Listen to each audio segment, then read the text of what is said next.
There's a shepherd that is watching his sheep. And as he is watching the sheep, this brand new Porsche comes flying up to him. This man gets out, and the driver looks at the shepherd and said, "If I can tell you how many sheep you have, can I have one?" Well, the shepherd thought there's no way in the world this guy could know, so he said, "Certainly, you go right ahead." So he gets out and he gets his laptop computer out. And he gets on his database and some Excel tables and all kinds of logarithms, and he prints out this 150-page report. He comes up to the shepherd and he says, 1,586. The shepherd said, "That's exactly right. You can have one of my sheep." So the man takes one of the animals, he puts it in his backseat of his car. He starts to drive off, but then the shepherd says, "If I can tell you what your profession is, can I have my animal back?" The guy said, "Sure, sure." The shepherd looked at him and says, "You're a government consultant." He looked at him and said, "That's right. How did you know that?" He said, "Well, first of all, you showed up without being invited. Secondly, you charged me a fee for something I already knew. And the third point that I see is you don't understand anything about my business." The guy said, "You're right." And the shepherd said, "Can I have my dog back now?"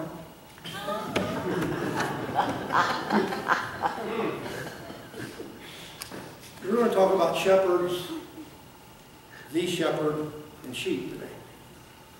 About the shepherd that knows his sheep, about the sheep that know their shepherd. That in the midst of this, and I appreciate the fact that Mark said that this segment started back in John chapter 9, the man that was born blind, because it's all connected here.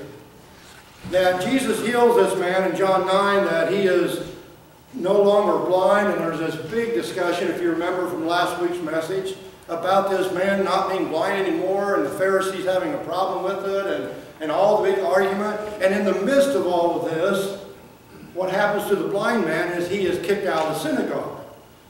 Now, that may not say a lot to us, because if I get upset at my church, what do? Just go to another one. Here is not the case at all. When this man gets ejected, excommunicated from the synagogue, his life becomes completely outside of everything. For example, within his society, once he's excommunicated from the synagogue, he can't go to Casey's and get gas. They won't sell it to him anymore because he's not part of the synagogue. He can't go to Walmart and buy anything because they won't sell it to him anymore. So here's this guy that has endured all this abuse, and Jesus comes up and says to the blind man and to the Jewish people here what we just seen on this video. In our religious world, have you ever felt alone? Ever felt rejected, dejected, discouraged, whatever the case may be? That's where this blind man is at, or the man that was blind. That he is now outside. His family may not even have anything to do with him anymore. So in the midst of this, what does Jesus come up and say to this man? "I am the gate. I am the good shepherd. You don't have to worry about being kicked out of the religious world. I am bringing you into this fellowship with God." And in this, 2 times here, he uses this phrase, "I am" again. There's 7 of them in the Gospel of John. And in a short period of time, he uses 2 of those. Some of the translations may say, "I am the door." Some will say, "I am the gate," and "I am the good shepherd." We live in a world today that needs a shepherd. Look at it. Look at it. Look at the way the world is going when there is no shepherd. In Matthew chapter 9, Jesus says, as he sees the crowd, that he had compassion on them because they were helpless, harassed like sheep without a shepherd. How many of you have been around sheep very much? Not the smartest animal in the world. Okay? How many of you have been around people very much? Not the smartest animal in the world. knows that we need a shepherd. He knows that we need somebody to guide us, to direct us, because when we walk away from that type of thinking, things don't go very well. And they continue to get worse because Jesus said something about the blind leading the blind. That we need somebody that knows. We need somebody that knows. So the first thing that Jesus says to them is the revelation of who he is. The first two words that he uses there is, I am. Okay? Meaning, I have always been, I always will be. It's not something in the past. It's not something in the future. Right now, Jesus said that I am. I am the gate. That's the first thing we want to look at, is the gate. Can you go ahead and turn the front lights off, Mark? They don't need to see me, do you? Don't I look better in the dark? And the congregation said, amen. Tim, you want to turn the sanctuary lights on? Because I know you look better. No, I'm just kidding. The gate, he's talking about a very unique entry. Okay? That he is this gate, he is the way to come to God. Now, we talked about this in our junior worship here a couple of weeks ago, that here I am, this sinful person, here is the holy, majestic, perfect God. How in the world do I make contact with him? And what God has done, he has sent Jesus down to make contact. That he is just like us, yet without sin. A place where we can identify, a place where we can enter this relationship with God. And no matter what our world tells us today, he's the only one. He is the only gate there is. You know, if we were to read these verses in the original language, when he says, I am the gate, he is saying, I myself and only I am the gate. There is no other. And I know that there are times that we're supposed to be narrow-minded and bigoted because of our view, and I've been accused of that. And my response is, your argument is with Jesus, not with me. He's the one that says that he is the only way, that he is the gate for us in which to enter. Okay? This is the best that I could picture. I looked and looked, and this is the best I'd come up with, because it gives us an interesting idea about this gate. See, at night, because of all the dangers that were around, they would take the sheep into this walled area, okay, for safety. And if you can see in the picture, where's the shepherd at? At the gate. He sleeps there. The only way anybody is going to get to the sheep is how? Through him. Okay? So when Jesus said, I am the gate, the people are going to have an understanding of what he is saying there. That he has put himself between them and the danger. And folks, he has put himself between us and the danger. And he talks about here as we go through the message here about the security, the safety that he can give us because he is the gate. And who gets in and out of that does not depend upon the sheep. It depends upon the shepherd. Okay? There are phrases I hear people make about joining church. Can't. It's impossible for me to join the church. It's not depending on me to join the church. It depends upon whom? The shepherd. The shepherd. Okay? That in Acts 2, when the people were baptized into Christ, the response was, and the Lord added those that would be saved. It's up to the shepherd to cause us to become the sheep, not an effort of our own by ourselves. He is the good shepherd. That he has this unique relationship with the sheep, that he has this unique relationship with the people. Jesus as our shepherd is a beautiful picture of how God cares for us. That he's not going to leave us on our own. He's not going to leave us by ourselves. That he knows us and he realizes that we need his help and his care. I am the shepherd, Jesus said. I am the gate. That he is our true protection that we have.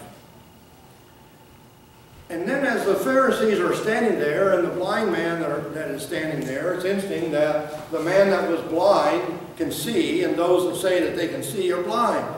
And that's the point that Jesus is making. That until I acknowledge my guilt and my sin, I'm not going to see the way that God intends for me to see.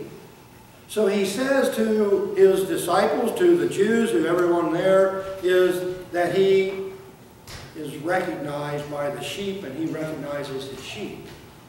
Okay? Folks, whether you are saved or not has nothing to do with your church membership at Centennial Christian Church or any other church. Whether you're saved or not depends upon your relationship to the shepherd. Whether you're his sheep, that by faith that you have come to be his sheep, that you live within the sheep pen here that we call the church. Sheep are easily distracted. Sheep are easily led astray. When Jesus tells the parable in Luke 15 about the one lamb, the one sheep that strays away, everybody would understand that. Everybody would acknowledge of what he is talking about here. So he realizes that we have the tendency to follow the crowd. Okay? You know, there are several years ago, many years ago now, when we first moved into Watsika, I had a realtor tell me that unless we moved in on the south side of town, we would not be accepted by the community. Okay? And after all these years, we only lived there on the one side of town the first year.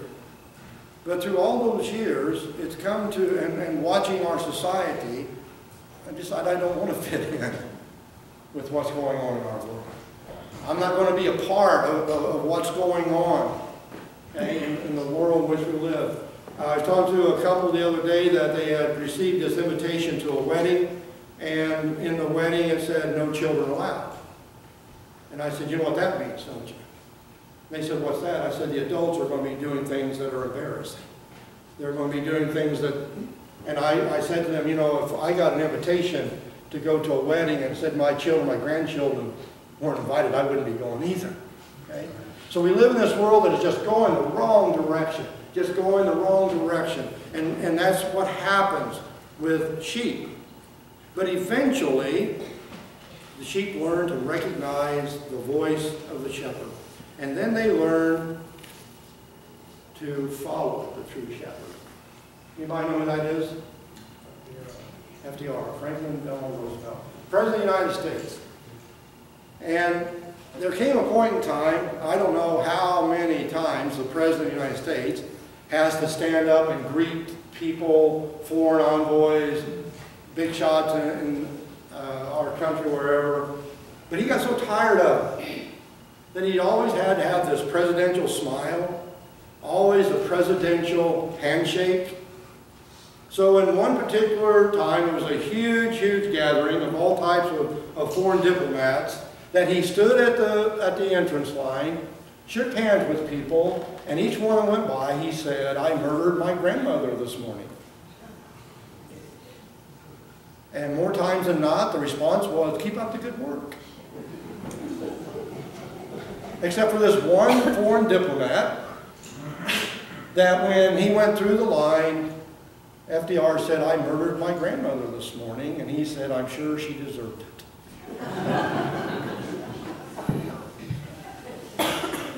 The point being is that we don't listen. I have found that especially we don't listen to God. We don't listen to Jesus. You know, there's a family that I've been working with, and they've gone through a terrible time, and we've talked, and there were decisions they need to be made, and I would say, well, here's what God's will is for you, here's what God intends for you to do. And this has been going on a conversation for some time, and now the other day we were talking, and they are going to do exactly the opposite of what we've talked about all this time. And my response was, not listening. You're not listening. God has this figured out. God knows that if we go against His will, there's going to be a price to be paid. And most times, folks, it's a greater price than we want to pay. That we had no idea that it was going to result in the consequences that we are suffering. The voice that is heard, that the sheep listen to, has to be to the shepherd. That they are there to follow Him.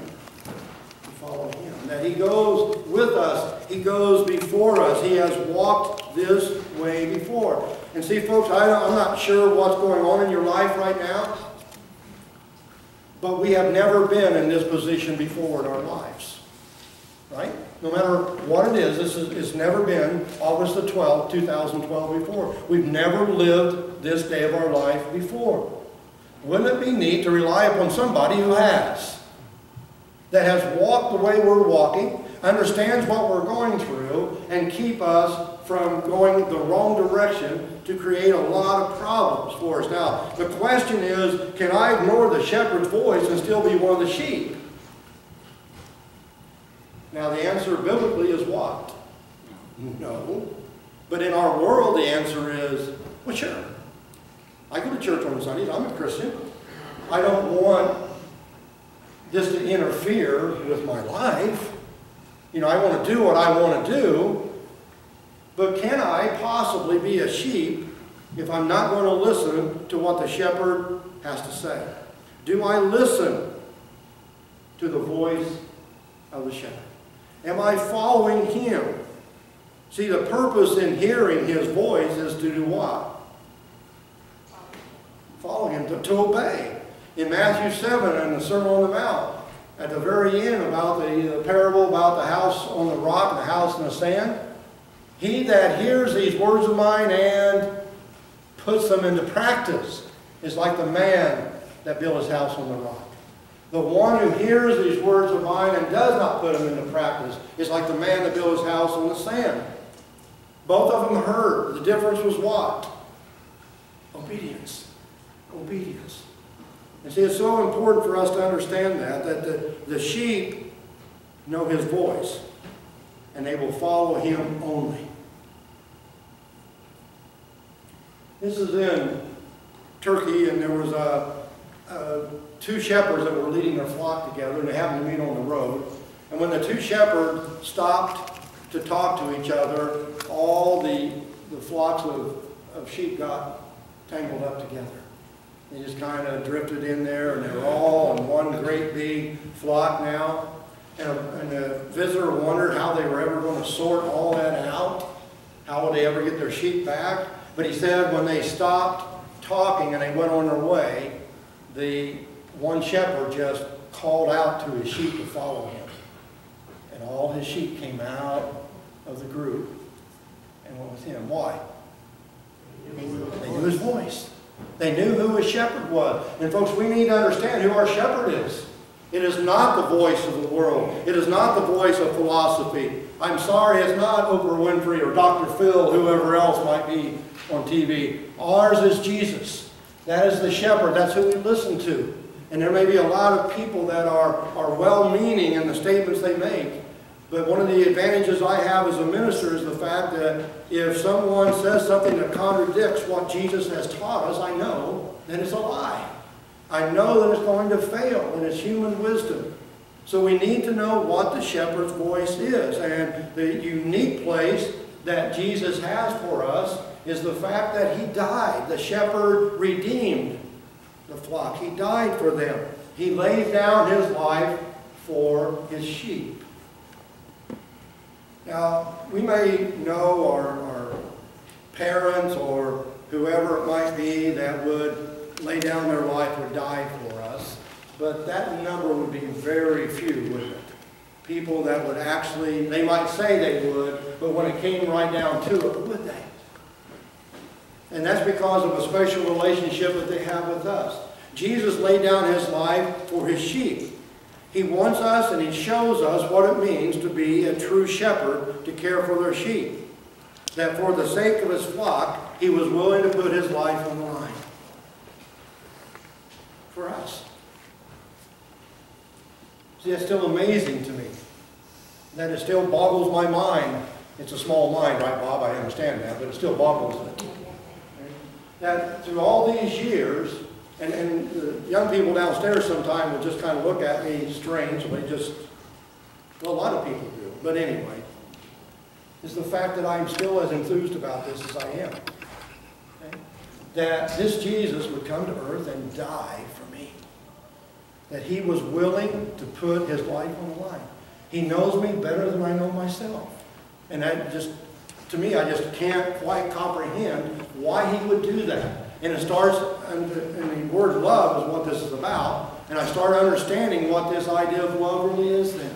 That he would do that for me. He would do that for you just to give us this safety, just to bring us and give us this salvation that we have from what's going on around us. That many people see Jesus as weak, that he was some kind of wimp. I had somebody tell me that one time. Oh, my goodness. My goodness. Look at this man's life. Look what he said. Look what he did. And you can think that he's a weak person? Well, he never hit anybody. Well, not that I'm aware of either. Okay? Folks, could you imagine, just out of foolishness is my response to them, can you imagine what it would be like if God punched you? I mean, this would be far greater than Superman, wouldn't it? Okay? But the strength of this man, that he was willing to do what he did for our sake, for our redemption. That this love that he had, that he would sacrifice his life for us, and then that makes him my shepherd, but then he says what? I have the right to lay down my life, and I have the right to do what? Take it back again. He's talking about the resurrection here. And this is such an important part for us to understand, because a dead Savior can't save anybody. He has to be alive. He has to show his power. He has to show me that he is greater than anything I can possibly confront in my life, so that I can feel safe and secure. That he is greater than life. He is greater than death. He is greater than any circumstance I can find myself with him. That he can give me that safety that I need. He can give me the security that I need. Why wouldn't I want to be his sheep? Why wouldn't I want him to be my shepherd? Because of who he is and what he can do. That he loves his sheep so much that he will die on the cross. And he loves us so much that he will rise from the dead. You see, the sheep belong to the shepherd. He bought them. He paid for them by his life. We've talked about safety. We've talked about the refuge that he can give us. And that word is mentioned here in John 10. That the good shepherd offers me safe refuge. Now, we may not pick this up quite as quickly, but these people would. The Jewish people would. That when Israel came into the Promised Land, there were going to be 6 cities of refuge. 3 on each side of the Jordan River. In the book of Hebrews, chapter 6, I believe it is, that Jesus is called our refuge. And you could, if you would accidentally kill somebody or harm somebody, you could go to one of these 6 cities and they couldn't harm you. And the safety and the security, as long as you were within the city gates, nobody could retaliate, nobody could harm you in any way. And Jesus speaks of this very refuge that he can give us in a world that is filled with danger, that he can give us safety, that the gate and the shepherd provides the security and the protector, and he is a fierce defender of his sheep. The sheep pen, there's only one opening, and he will lay across that at night to give us the protection that we need. He offers us that safety. Sheep are not really smart. We think as people we are. Have you ever made the mistake, and I've said this before, well, they're old enough to make their own decisions. And you know what I've come to realize? No, they're not. We never are. You give me a choice, and 99 times out of 100, I'm going to pick the wrong one when it's left to me by myself. That I'm never old enough to make my own choices. That I need somebody to guide me, to help me to make those choices. We have a tendency to follow the crowd. You know, one of the famous, what's this goat in the front called? Anybody? Judas goat. I don't know if you've ever been up to a slaughterhouse and watched this, but this is exactly several years ago, that's what they did, is that the sheep were there, they wouldn't come out of the corral, they would have this Judas goat, and he would lead them to the slaughterhouse, and they would follow him, not knowing what was in store for them at the end. I see so many people doing the same thing with their lives, following the ways of the world, following the Judas goat. Have no idea what's in front of them. They have no idea the result of what is going to happen with their lives because of that.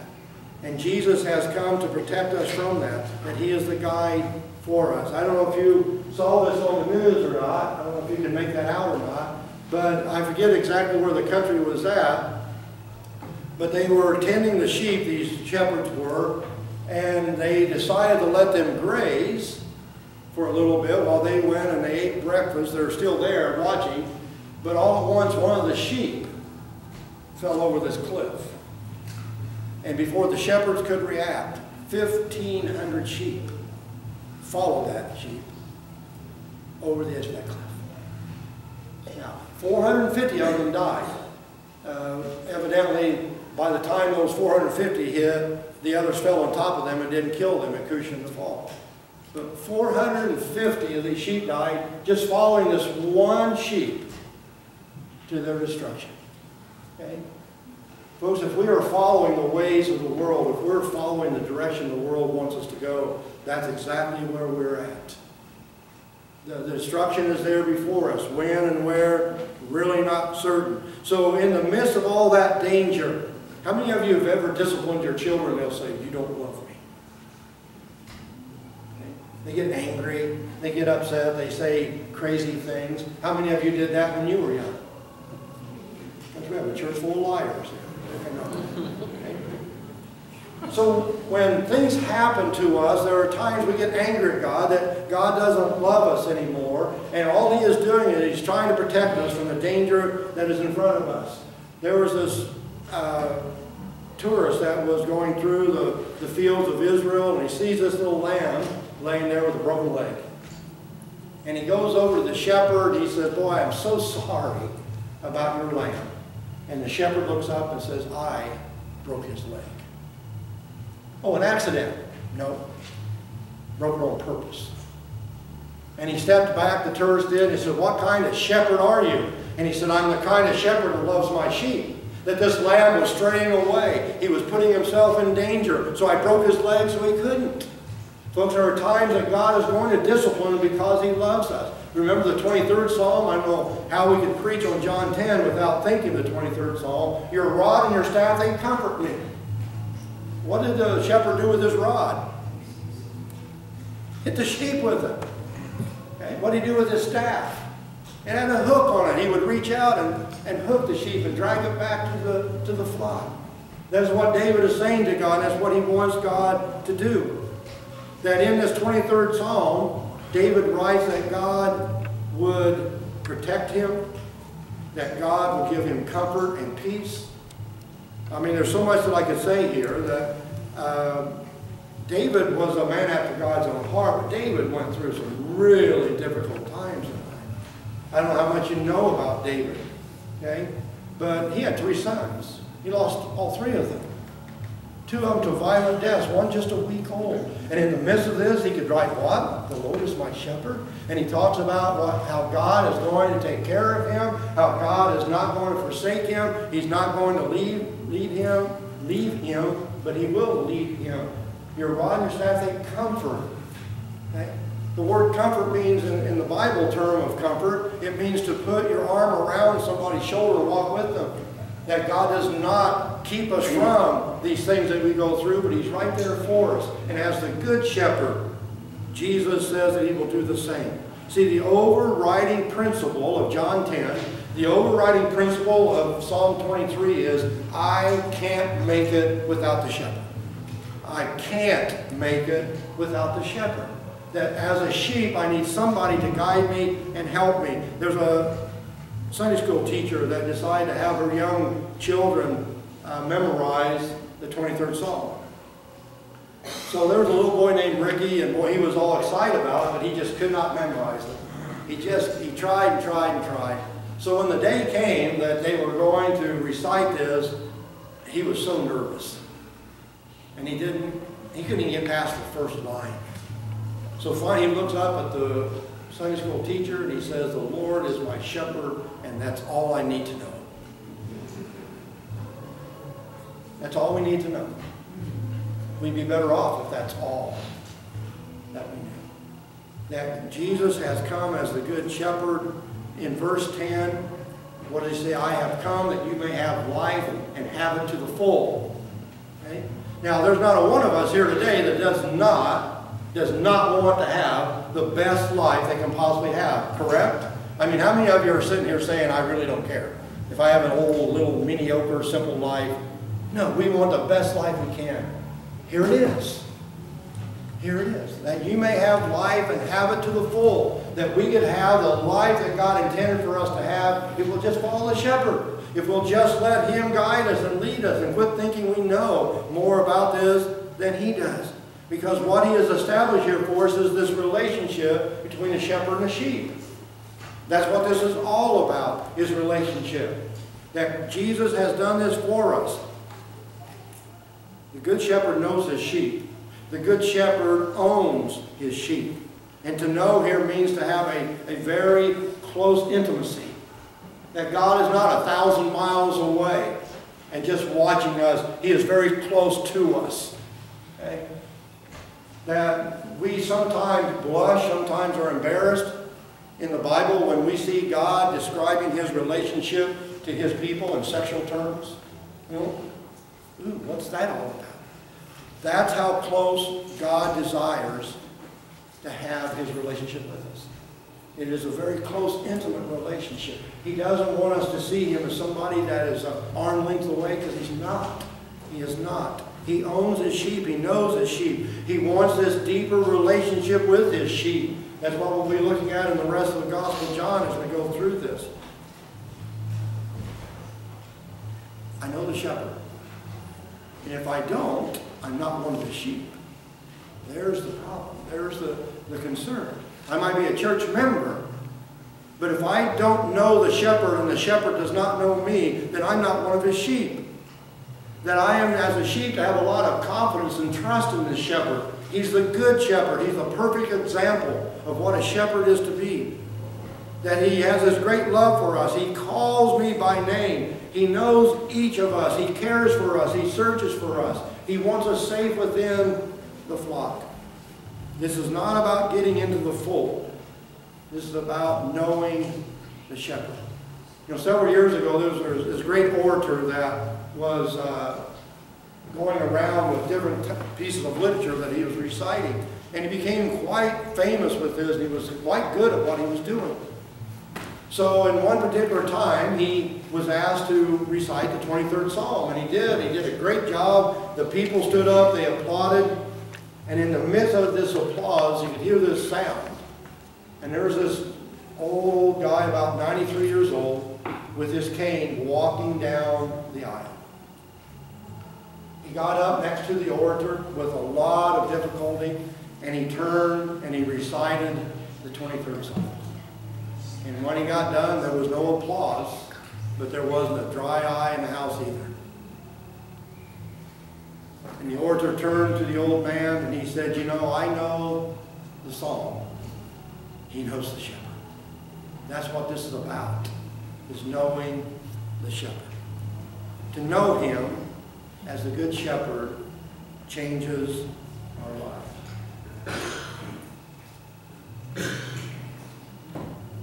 This is what is known as a cast-down sheep.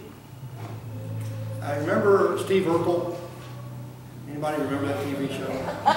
Well, some of you are really old. I have fallen, I can't get up, he used to say. And that's what's happened to the sheep. And it's what they call a cast down. This sheep has fallen over and he can't get up. And what happens when he falls over like that, the acid begins to work up in his stomach. It swells his stomach. It closes off his air passages, and he's going to die if something isn't done. And not only that, he loses the circulation in his legs. And there's only one way that he can be saved, is the shepherd. The shepherd will come and kneel down to him and start rubbing his legs to try to get some circulation back in the legs. And as soon as he knows there's some circulation there, he will pick the sheep up and stand it up, but he'll hold it up until he can get his breath back and he starts getting some of his strength back. And then after all this has happened, it takes quite a while to do this. And he is sure that the sheep can stand on his own four legs. The shepherd simply says to the sheep, follow me back to a place of safety. I think that's a pretty good picture of us. We have sinned, and there's nothing we can do about it. We can't cure the problem of sin. I know our experts can cure a lot of things, but that's one thing they've been unable to do. And I believe that most of the problems that people have in their lives is the problem of unforgiven sin. That they haven't come honest with God. They haven't come to repent of that. So what did God do? The shepherd came, and he helped us out. And he held us until we were able to stand and to answer his call to do what? Follow him. Follow him. And when we follow the shepherd, it changes our lives completely because of his love for us. Our hymn of invitation and dedication this morning is hymn number 363, I believe. Turn your eyes upon Jesus. That's what we need to do. That we need to turn our eyes upon him. Look away from the world and follow the shepherd. He is the gate, and he is the good shepherd. Let's stand together as we sing.